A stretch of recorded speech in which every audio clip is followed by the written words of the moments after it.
We are gathered here today on online live to witness the joining of this man and this woman.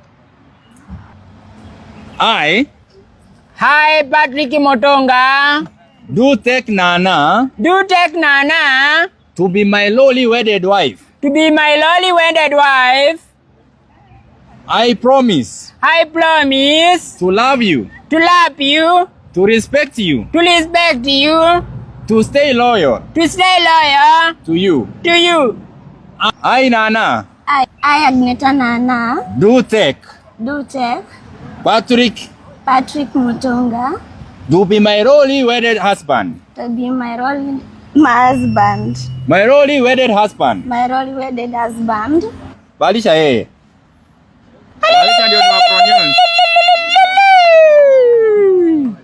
Then by the authority vested in me and at least 97% network connection stability. Najua watu you are connected. I now pronounce you husband and wife.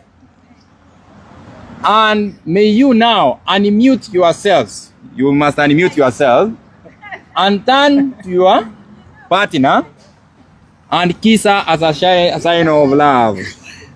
Kiss yeye mzuri.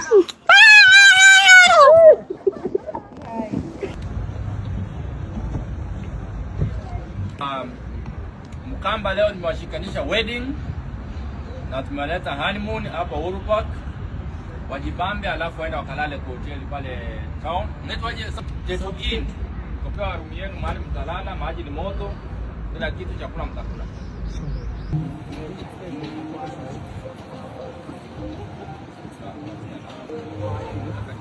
Two brothers in love. Ni uchungu sana kuona Mkamba amefanya wedding ambayo ilikuwa highly celebrated, affordable wedding. Yes. Ile inakaa affordable housing. Affordable wedding kwa sababu walikuwa na avoidable. Ile ni avoidable wedding kwa sababu mli avoid charge. Yes. Yeah. But I'm happy that hata kama uliachwa ulikubali kuachika na kasonga mbele. Kuna Wakenya wangependa kujua mbona uliacha mtu wako? Wewe ndio ulimwacha ama yeye ndiye alikuacha? Yeye mwenyewe.